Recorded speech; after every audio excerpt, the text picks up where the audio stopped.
Bismillahirrahmanirrahim. Alhamdulillah wassalatu wassalamu ala Rasulillah amma ba'd. Alhaakumut takatsur. Jadi orang-orang tertipu, tergiur dengan takatsur. Takatsur itu artinya apa? Memperbanyak. Yang paling banyak orang fokuskan itu memperbanyak uang. Kemudian kedua, memperbanyak aset, tanah, rumah, kemudian kendaraan, ya. Dan juga kalau bisa memperbanyak anak atau sekalian memperbanyak istri, ya. Nah, alhaakumut takatsur artinya orang yang lahu. Lahu itu sesuatu yang memang membuat orang itu senang, girang, atau sibuk dengannya. Kesenangan yang menyibukkan, yaitu kesenangan untuk menambah aset-aset duniawi, kenikmatan duniawi, kemewahan duniawi. Karena sibuknya dalam at-takatsur, akhirnya dia menjadi apatis. Apatis itu tidak peduli, tidak ngurus. I don't care, ya. Misalnya ada orang mengeluh, bagaimana ini? Misalnya seorang pemimpin ingin menjadi pemimpin supaya dia bisa mendapatkan bisnis di sana, ya. Memperoleh imtiazat, ya, posisi khusus yang tidak bisa didapat oleh warga biasa. Dia manfaatkan untuk mencetak kekayaan setinggi mungkin. Lalu ketika ada orang yang punya masukan, protes, kritik, saran, dengarkan keluhan kita, dia bersikap apatis.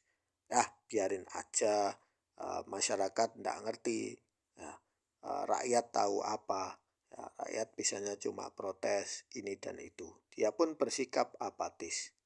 Ketika dua sifat ini melekat di watak seorang pemimpin, maka yang terjadi adalah apa? Masing-masing manusia akan membuat perahu kecil sampan sendiri-sendiri, sehingga perahu yang besar itu ambruk, ya, berlubang karena kayunya semua sudah diambil, ya.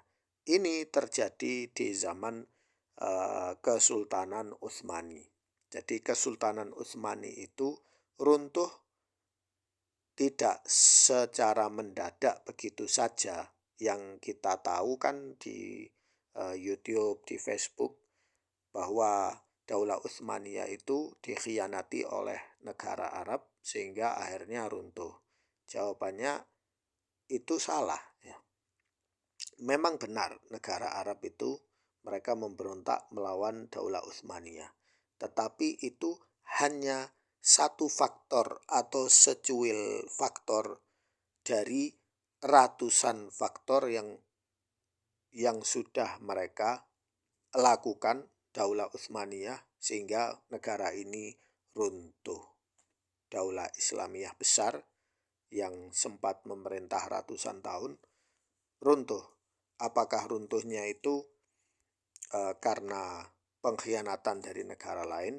Tidak, bukan hanya itu saja, tetapi karena akhlaknya sudah runtuh duluan.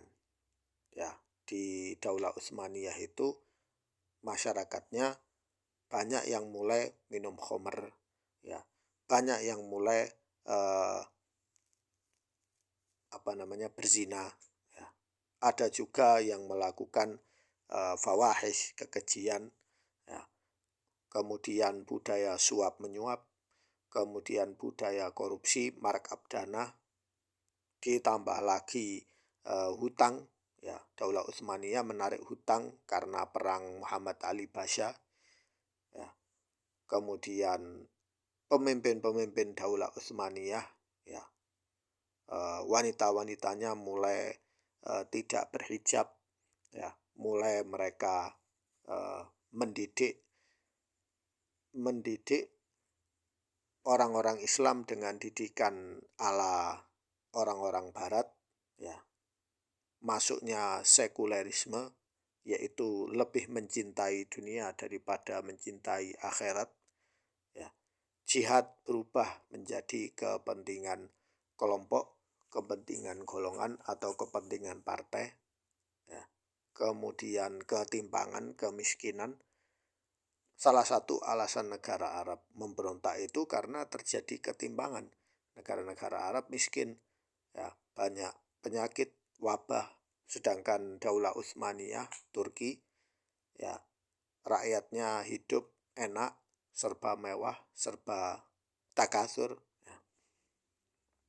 Hingga akhirnya ujungnya perang dunia, negara ketumpukan hutang, ya, kemudian banyak sekali korupsi, kolusi, ya, partai satu sama lain saling nyerang, kemudian masyarakat mengeluh, tidak dipedulikan, kemudian aparat-aparatnya bertindak zalim, represif, ya, membela atasannya yang membayar mereka karena negara menggaji mereka dengan gaji yang kecil.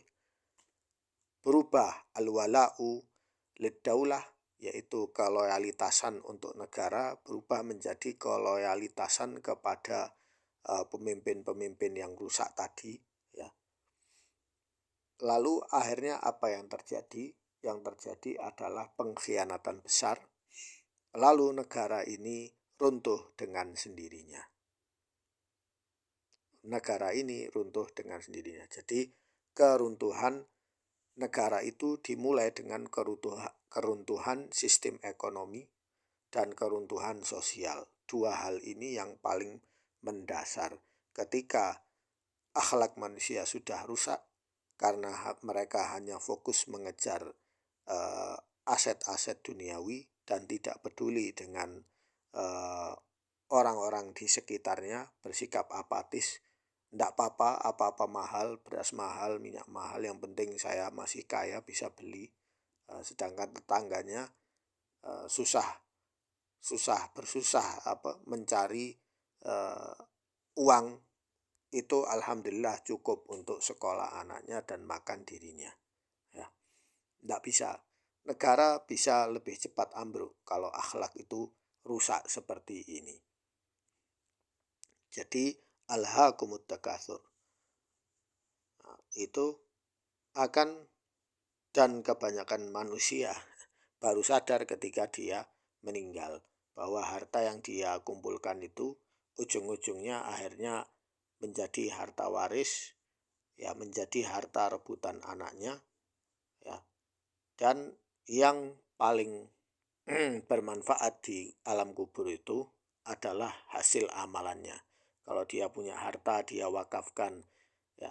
Dia punya harta, dia berikan lis-sa'ili wal mahrum. Lis-sa'il itu adalah orang yang meminta, bantulah saya butuh pengobatan, saya butuh ini, ya. Dia bantu. Wal mahrum, yaitu orang-orang yang tidak mendapatkan, ya. Misalnya orang yang ketumpukan hutang, atau orang yang ya, anak yatim piatu, anak terlantar, ya. Itu orang-orang yang mahrum, harusnya mereka beri, tidak diberi, ya. Tertipu dengan dunia ini. Bolehlah orang menambah aset harta, tetapi jangan lupa, ya, sangu untuk akhirat itu juga jauh lebih penting. Sangu untuk akhirat. Sekian dari saya, semoga bermanfaat.